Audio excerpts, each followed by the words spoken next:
is the Honda City facelift because this is the second facelift of this car, and they have literally lifted the face of the vehicle because obviously the front end is very different here. And the price of this car for the hybrid, which is the one right in front of us, is rupees 25.15 lakhs on road Mumbai, making it quite expensive. But before we start, let me show you this awesome car perfume from Involve Your Senses. This is the Involve One Citrus. It's a citric car perfume. The fragrance is just amazing because it's a blend of fresh lemon, lime and orange perfumes and fragrances. It smells awesome. It's super easy to regulate. Like, you can regulate it like this. It does not leak at all. Yeah, it's open right now. It does not leak at all. And you can get yours with a 10% discount using coupon code FASTBEAM, or you can simply go to Blinkit and order it and get it in the next freaking 10 minutes. Now, coming to the vehicle, this obviously looks phenomenal. The facelift has been done very well, because earlier there was chrome here. Now this part is body colored, because of which the car looks very different. The bumper is new here. You get an aero curtain here which is functional. So yeah, this is new. The bumper is new. The grille is also new. Gets the honeycomb treatment. The logo position has been changed. The lights are also new. Earlier they were all LEDs. Now it's LED projector here. The DRLs are split here, and it gets the connected bar as well, the connected light bar, which actually looks quite tasteful, unlike some cars which are known as tube lights. I'm not saying anything. I didn't say a word. No, don't blame me. Straight away, let me open the engine bay, because the mechanical changes are none here. There's insulation right here. High voltage cabling finished in orange, of course. Hi there, bye there. Anyways, yeah, no mechanical changes as such. Only some feature additions like a front parking camera, a camera as well. Yes, Honda has given it a 360-degree camera. Finally, it gets level 2 ADAS, but it's a camera-based system. It's not a radar-based system. You get rain sensors because rain sensing wipers and all those things. The alloy wheel design is new. I like the design of the alloy wheels because nice finish actually, like a dual tone finish here. However, their tires are really chintu mintu because 185 55/16s. All the competitors, the Verna, Virtus and Slavia, have 205 section tires for the higher variants. This is the top variant, still does not get wide tires. Like, the tires look very small. In the interest of fuel efficiency, obviously the earlier alloy wheels had multiple spokes. I didn't like them much, but this looks really awesome. Honda has obviously increased the length of the car minutely because of the changes to the bumper at the front and the rear, because of which this is obviously the longest car in the segment with a length of almost 4.6 meters. The wheelbase remains the same as before, which is 2.6 meters. Both the front doors have a request sensor, and you don't have to press this button. You just put your hand and the car unlocks. That's fantastic as well. Get a shark fin antenna. Rear discs on the hybrid have always been there. They could have added rear disc on the regular NA petrol, but no. Okay, the car turned off because the battery is charged enough. Straight away, let's enter into the rear seat, because the experience here is the same as before. Firstly, they could have added rear sunblinds. They haven't done that. Door pockets are big enough here. One touch up and down power windows. Yeah, that's fantastic. I really like it. And the seats have a nice recline angle here. However, all the headrests are fixed. They're not adjustable. That's something Honda could have changed with the facelift, but no, Honda has not bothered to do that. What they have done though is removed a phone holder here which was there. They have removed it. They thought nobody would notice. I would notice, okay. They could have added height adjustable seat belts, and the dashboard remains more or less the same as before. Only thing is that screen seems to be stuck on top. Yeah, feels a bit out of place. Now they have added 2 USB-C charging sockets. Earlier there were 12-volt charging sockets. So yeah, this is a good addition here. Slight hump here, minor hump here. In terms of space, yes, it has got good amount of footroom. Legroom is good. Knee room is also good. Under-thigh support is actually poor. However, the bigger issue is headroom is not good for someone as tall as me. My cap is actually brushing the roof. So yeah, this could be better. The quality of the roof, the materials, they could be better as well. This is well damped. Light placement here on the top. That's nice. And this sunblind was there earlier as well, which is good because it's so freaking hot. The armrest does not stop, only it falls and hits like it used to do earlier. So that's a bit of a problem. And because this is the hybrid, it has this vent to cool the battery. Yeah, that has been done obviously because they need to make sure the battery does not heat in the car. But anyways, rear seat experience remains the same as before. This fantastic car perfume by Involve Your Senses. I can simply keep it in a cup holder right ahead. Let me get out from here. And there's another plane which is landing at the moment. Now at the rear, you would expect significant changes. Unfortunately, the changes are very minor. Can you reduce the sound for a bit? I'm just making a video on the new City. So the thing here is that it gets a new bumper, new diffuser treatment here. Yeah, that actually looks quite nice. Can you spot the exhaust? Yeah, that is the exhaust of the vehicle. However, it Also has this nice subtle spoiler which looks quite cool, and it gets smoke lights, so lights have changed. But shockingly, Honda has not given it all LEDs still. Halogen indicator, halogen reverse light as well. We are in 2026. What's happening, Honda? That could have been changed at least. Now let's open the boot of the vehicle. I press a button and there it opens. The thing is, this is the hybrid, so the boot is Chintu Mintu at 306 liters. Otherwise, the regular city has a 506 liter boot. Meanwhile, the spare wheel is small, because the spare wheel size is 135/80/15 and it is a steel wheel. Some storage space here. That is the placement of the jack there. And yeah, the boot is not big, but some exposed wires here, not so good. Now let's shut this and get to the front of the vehicle. It says EHEV, hybrid electric vehicle, I guess. Now, the thing is, Honda hasn't changed much. This was a great opportunity for Honda to have added electric seats because competition offers it. No electric adjust for the driver or the co-passenger. Shocking. Seats are actually nice and comfortable. 6 airbags are standard. You get a proper dead pedal. And because this is the hybrid, it gets this button, which is the acoustic alert system for passengers, because obviously it's so silent now. So not for passengers, for outsiders, so that they can hear the car coming.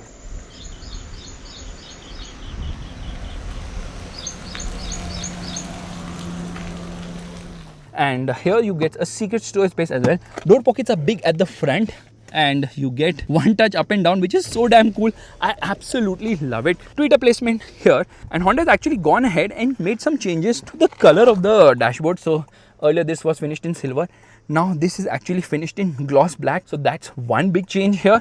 And the other big change happens to be the fact that there's a proximity sensor. So even though the lights are on, this thing does not dim. So that's a good thing as well. Steering is the same as before with a lot of buttons here for cruise control, for ADAS, for voice commands, phone, volume, and obviously to go through that screen, which is a part digital, part analog screen. So whenever you turn on and off the vehicle, it obviously does this swipe up thingy. Come on, do it. Yes, there it does. So the right side speedometer is analog. The rest of it is obviously digital. You know what? You can actually browse through a lot of information. You can make changes here. So there we go. That is showing you the power flow, range and fuel economy, speed and time, G meter, seat belt, safety support settings, and you can obviously make changes to the ADAS mode as well. But my personal favorite is obviously the power and charge meter, because it's not distracting, or probably the power flow as well, which shows how the hybrid system is working in the vehicle. Or I'm just going to keep it at G meter. They could have made this fully digital. Come on. This should have been done, considering the competition offers it. Obviously, lot of hard plastics everywhere, expectedly.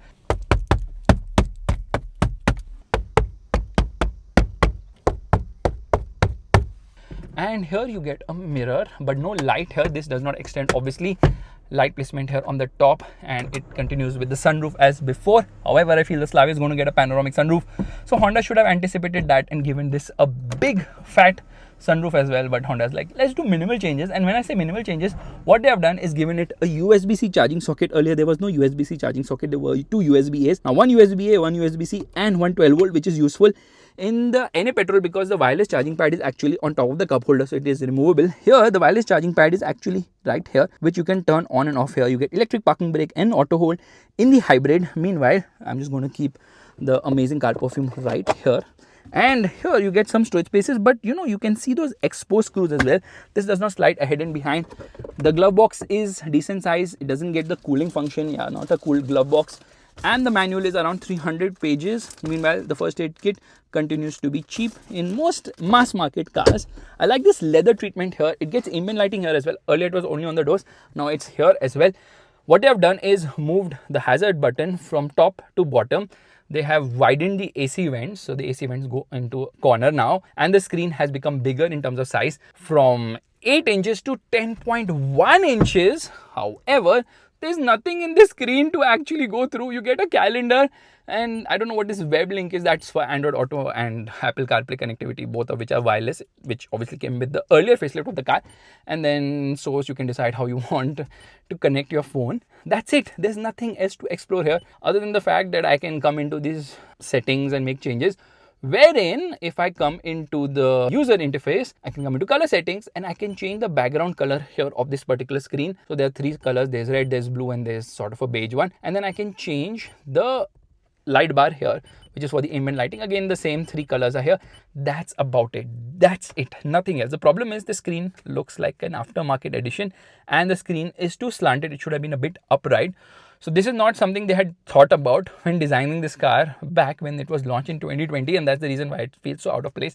You get an auto dimming mirror here. Thankfully, you get a lot of physical switches for the air conditioning. That's really nice. I love the fact that you have proper controls here, and seat ventilation has been added with 3 settings. 3 fan speeds. In fact, the fan is quite loud here, but Honda is like it covers 40% more area when compared to competitors, which is good. Some storage space here as well. Steering is adjustable both for reach as well as rake.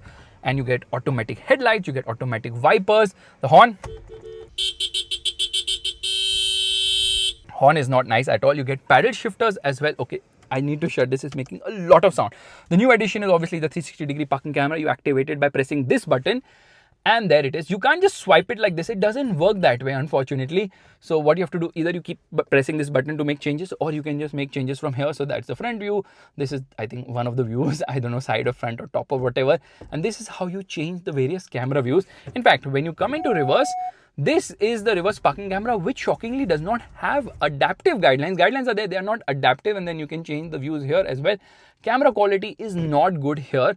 And then obviously I press this button to come into the lane watch camera, which obviously shows you what's on your left side. Otherwise, I have paired the 360-degree parking camera to the indicator. So if I give a left indicator, here it is showing me this particular view, and I give the right indicator, it's showing me this particular view. So the feature additions can be counted on the fingertips. There are just so few new things in this car, which is kind of surprising considering this was the time when Honda should have given us a 6th generation of the Honda City, but I don't know why that has not happened. Anyways, let me turn off the vehicle.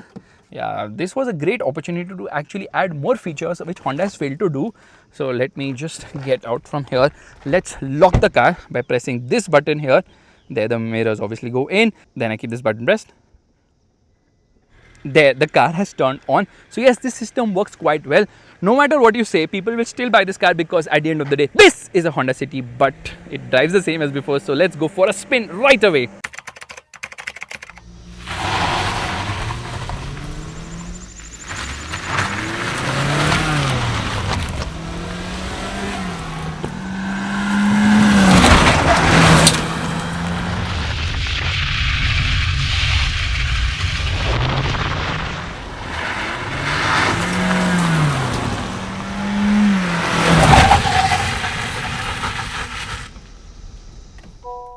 All right, let's turn on the car.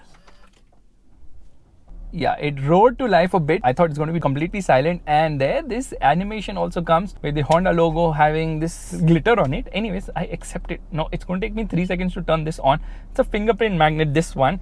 And I noticed one thing, that the connection for Apple CarPlay and Android Auto, which is wired, is by USB-A, not by USB-C. That doesn't make sense.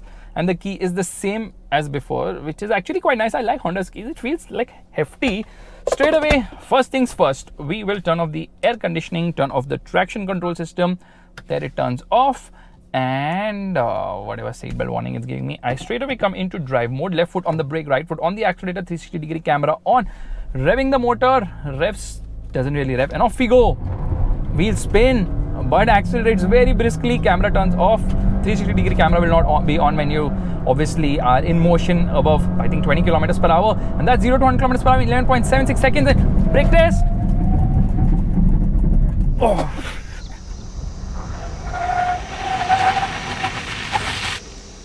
The brakes are quite good for something which is obviously heavier when compared to the regular City, because this is like 127 kgs heavier thanks to the lithium ion battery and electric motors and all.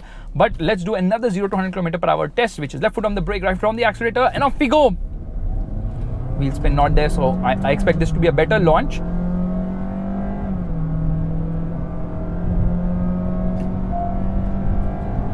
You can hear the sound, and that's 0 to 100 kilometers per hour. I didn't reach 0 to 100 kilometers per hour. That's kind of surprising, but we launch again, this time on a better road surface. I think this road surface is slightly better. Left foot on the brake, right foot on the accelerator. This is run 3 to see how fast this car is, and off we go. Okay, better launch. Not much of a wheel spin like I did for the first time. Come on.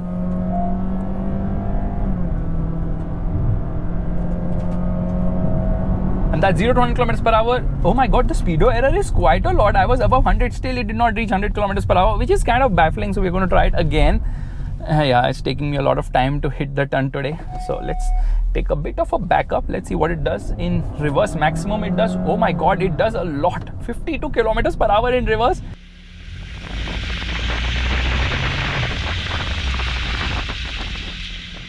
Very fast, faster than a G-Wagon as well. Yeah, G63 AMG doesn't go as fast in reverse. Let's reset this. And off we go.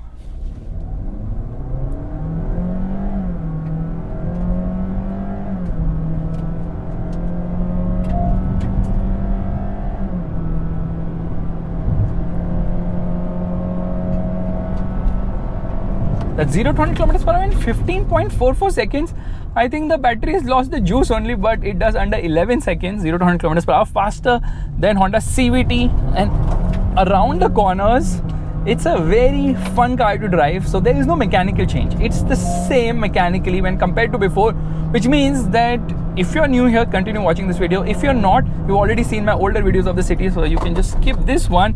Yeah, around the corners, body roll is well in control, but the problem is the tires don't have grip only, so it understeers very fast. Ride is good, handling is good, body control is good, steering is also quite nice here. So a lot of positives in terms of the driving experience of this car, which is quite lovely. But what I don't like is that, okay, wiper test here, wipers also very nice. What I don't like is that the insulation levels are quite poor. So a lot of road noise, a lot of wind noise, a lot of tire noise. You can hear it inside. Insulation levels could be a lot better. Around the corners you can push it. It will put a smile on your face, definitely, because this is actually quite a fun car to drive in that sense. Yeah, actually very fun to drive car. The only thing is the hybrid, in spite of being almost 5 lakhs more expensive than the CVT, or almost like 6.5 lakhs more expensive when compared to the manual, doesn't offer the same level of thrills as the manual. The manual is the least efficient. This hybrid is the most efficient. In fact, this hybrid will return not double digit, 20 kilometers per liter if you drive it sedately. So yeah, very efficient. Meanwhile, the manual city, okay, can you see? There is a plane which is going to come right in front. I think it's too far up, so you might just skip it. I can see it by ducking down. Anyways, so like I was telling you, the manual city, which is obviously the NA petrol manual, that is the most fun but the least efficient as well. And if you drive it like crazy, then obviously efficiency will suffer there. However, this car is super efficient, unbelievably refined when the engine doesn't kick in, powered by a 1.5 liter engine which is running the Atkinson cycle. Output numbers are actually surprisingly good for a hybrid, because petrol engines obviously don't give diesel level of torque, but this one has 253 Newton meters of torque, which is absolutely bonkers. Yeah, efficiency is the name of the game here, and it's very efficient. But I was expecting Honda to do better by offering us the Turbo VTEC finally, but they've still not done that, which means Honda is still the only car brand in India and the only Japanese car brand which still does not have a turbo petrol engine to offer, because Nissan now has it, Toyota obviously has it thanks to whatever they wanted to do with Maruti Suzuki. So yeah, Toyota also has turbo petrol, because yeah, the France's cousin, what is that car? I even forgot the name. That car is so irrelevant. I keep forgetting the name of that car. Which is that car that Toyota has rebadged the Francs. What is that rebadged model called? I have completely forgotten. Imagine. Anyways, okay. The thing is that it's super hot right now. What's the time? Let me just check. Yeah, it is 12 o'clock, dot noon, and I am feeling the heat in this car. I wish they had done more mechanical changes, or done any mechanical changes for that matter. They have done absolutely none. No mechanical change, which is very surprising. Come on, Turbo VTEC is something this car deserved. The brakes are actually better when compared to the NA version, because this has got rear discs, which play a huge role. However, come on Honda, how can you not offer us still a turbo? Yeah, come on, we need a turbo. Everybody's offering it. All the Japanese brands are offering it now. Honda has a turbo, but they simply refuse to get it in India, which is quite baffling here. I'm disappointed. Yeah, Suzuki has it, Nissan has it, Toyota has it, but Honda is like, no, you take hybrid, very expensive. They've removed diesel, which used to cost around 1.5 lakhs more than the petrol, and the hybrid is costing almost 5 lakhs more. The maths is simply not mathing. Okay, let's start driving again by launching it. Not that it's going to help. Anyways, this car has got 3 different drive modes. Not that it has a button to enable any of that. The car's system automatically understands how it needs to work and what it needs to do. So obviously there's a 1.5 liter engine which can directly power the wheels, but only when the battery does not have charge. So usually it happens above 120 kilometers per hour, which means very rarely. Usually it is the electric motor which powers the front wheels. Okay, it's front wheel drive obviously. So there are two electric motors here. One is a traction motor which actually powers the front wheel. So it has 109 horsepower and 253 Newton meters of torque. So that's the output in pure EV mode. So how does that work? Basically, the 109 horsepower traction motor which powers the front wheels draws energy from the lithium ion battery. Right now there's another motor which is actually a motor generator which is 95 horsepower that actually charges the lithium ion battery. And how does it do it? It does it by using the petrol engine. Now when you are in pure EV mode, you have 109 horsepower and 253 Newton meters of torque, and I think 253 Newton meters of torque is constant even in the highest of mode, unless and until it's only the engine which is powering the wheels, because the engine is now having lower output when compared to the regular 1.5 liter VTEC engine, because there's a drop of 23 horsepower and 18 Newton meters, and the output is 98 horsepower and 127 Newton meters because it's running the Atkinson cycle, which obviously prioritizes efficiency over power or performance, because at the end of the day Atkinson cycle is used mainly in hybrids because it doesn't have good low end punch. First thing. Then there's a hybrid mode which has 126 horsepower. So in hybrid mode obviously the engine is also powering, the battery is also, the electric motor is also powering, so it's the best of both worlds. And that's when the engine wakes up and makes some sound. Otherwise the car is super silent, you can't hear a thing. It is only when you get into pure engine mode or pure like hybrid mode, that is when you hear the engine, like, yeah, you can hear that. Now what exactly is this Atkinson cycle? In the Atkinson cycle, now the intake camshaft, it actually delays the closing of the intake valves on the compression stroke. And why does it do that? It does that so that efficiency improves. And how does efficiency improve? By closing the intake valves much later. What it does is it reduces the amount of air and fuel mixed inside, resulting in lower fuel consumption, and that's the reason why this car is so damn efficient. In fact, claim numbers are like 27 kilometers per liter, which is absolutely crazy. Meanwhile, the NA petrol is almost 18 kilometers per liter. So there's a huge difference. Now it has a 40 liter fuel tank here, which is obviously Chintu Mintu, but these Japanese brands now, they always want to give around 40-45 liter fuel tank, not anything bigger than that. I think that's their sweet spot.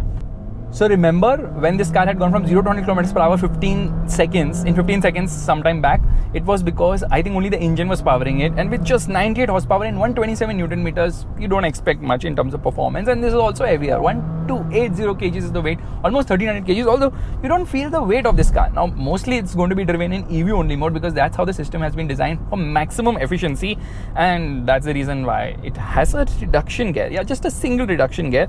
So what Honda has done is actually created artificial shift points just so that, you know, it feels very normal and common. And that's the reason why it has an eCVT system. It doesn't have the traditional pulleys and all those things. Yeah, the traditional belt and pulleys are not there in this car. Instead, it has this simulated gear shift. So when I accelerate, you can see it gives you that feel of simulation. But in essence, it's just pointless because it just makes a lot of sound, doesn't make the car go forward any further. Yeah, that's a bit of a disappointment. Yeah, it can become quite noisy. Thankfully though, the ride is good. Over bad bumps, what happens? Yeah, it's actually quite nice. Yeah, it's very nicely damped, so absorbs bad roads in its stride without much hesitation. Making a quick overtake, not a problem as long as your battery is charged, and when it's in pure EV mode, obviously you get the EV sign there on the cluster as well. So very smartly done. The only problem here is the price. It is too expensive. Yeah, this one is 25.15 lakhs on road Mumbai, which is 4.72 lakhs more when compared to the top end petrol CVT. So compared to the manual, I was telling you, 6.5 lakhs, which is a lot of money. And the thing is that Honda has obviously increased the prices with this facelift. So prices have gone up by approximately 1.3 lakhs or so. The increase for the hybrid is slightly lesser. Earlier the difference was more, now it's slightly lesser, but still it's a significant delta between the regular and the hybrid variants, which makes me wonder, why would you buy this car? Because it sort of gives you the best of both worlds. It gives you efficiency, it gives you performance while being a sedan, unlike everybody else who's obviously giving us SUVs. That begs the question, why hasn't Honda brought in the Elevate hybrid yet? I'm stuck in a traffic jam right now. I don't know what's happening. Yeah, this is a very good car in the city. On the highway also it's quite good, but honestly I feel that regular city is the one to buy. Yeah, it starts quite expensive when compared to competition because the Slavia and the Virtus are much more attractively priced and they have turbo petrol engines. So the price range starts at rupees 14.37 lakhs for the base variant of the new city, which I call as the city facelift or facelift square. Meanwhile, the top end goes all the way to 20.43 lakhs. I'm not counting the hybrid. So you pay rupees 1.17 lakhs more for the automatic, which is a CVT. You're better off getting the manual. The manual is amazing to drive. It's just mind blowing. Top end costs rupees 19.26 lakhs. Expensive because it doesn't have a turbo engine. Unlike competitors, a turbo is a turbo because the VTEC doesn't have that charm which it used to have earlier with the earlier generations of the city. Now, the thing is that Honda is offering good warranty on the car. One of the major reasons that people buy Honda is because of the reliability and because of the kind of warranties they're offering, which is actually quite amazing. So, the car comes with 3 years unlimited kilometer warranty, which you can extend to 5 years. Again, unlimited kilometers, which is amazing. Not 5, actually, you can extend it to 7 freaking years, which is quite mind-blowing. And that's not all. You can opt for 10 years, 1,20,000 kilometer warranty. So yeah, absolutely amazing warranty. In fact, the hybrid battery which comes with this car, it has an 8 years, 1.6 lakh kilometer warranty, which is the industry standard. However, all hybrid components have a 5-year warranty, 1 lakh kilometer there as well. Which actually brings me to the history of the city, because I'm a little disappointed. Why haven't they given it more changes? I was expecting the next generation to come. Was I being illogical? Because let's just backtrack. Honda entered India around 1996 or 97, same as Hyundai. And where Honda is, there's a big difference because I don't know what happened, what went wrong, but that fan could fall any moment. Anyways, coming to the city, 98 it was launched and it was there on sale for only 3 years. And then Honda realized, there's good potential. Let's bring in the new city. And Indians want only efficiency, so they came up with the second generation city.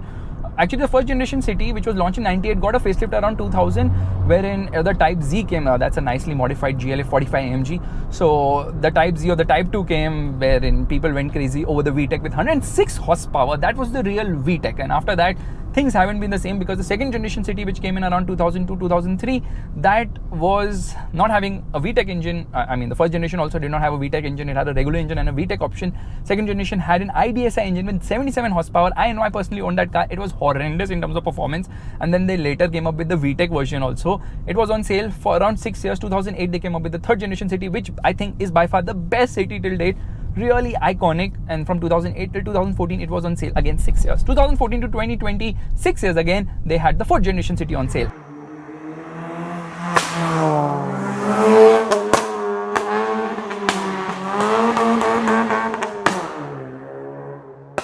And 6 years have happened for the fifth generation city. Ideally, they should have come up with the next generation of this car, because it is due as per the timelines previously of the Honda City.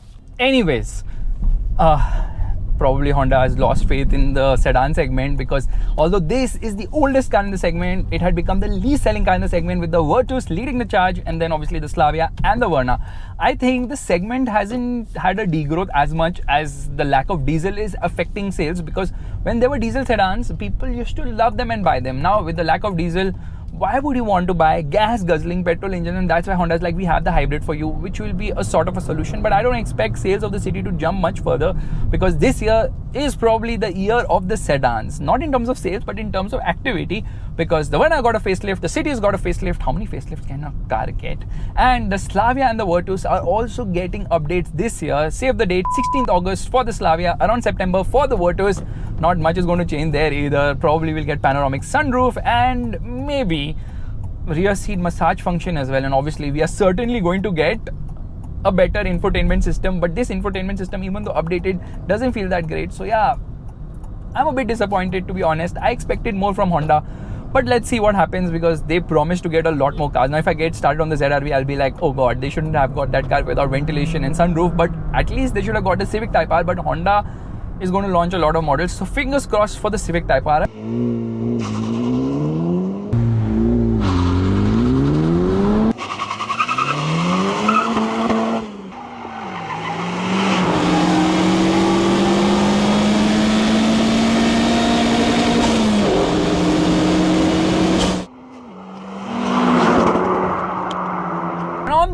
Hope it's time to end. Thank you so much for watching. If you like this video, make sure to give the thumbs up. That's the like button, and also subscribe to the channel. And I think I'm in Uber town right now because all I see is cabs, and the car just rose, and yeah, that's that.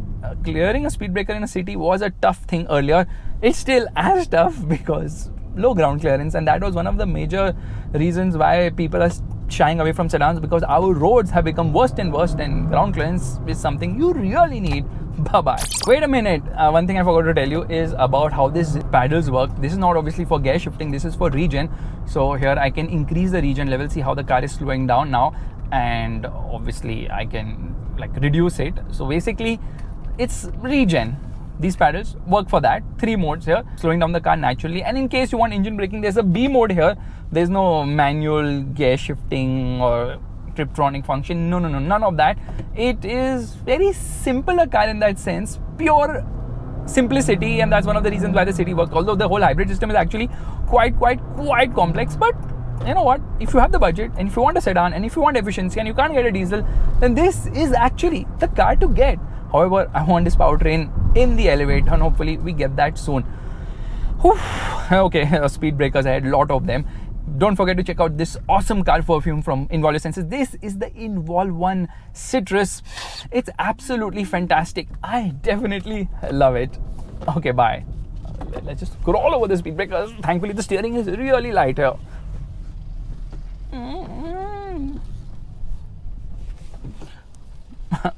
Cop is telling me, what are you doing? How do I make him understand the pain of driving a sedan where you have to zigzag to clear speed bumps, and they put like 500 speed breakers in one place? Why?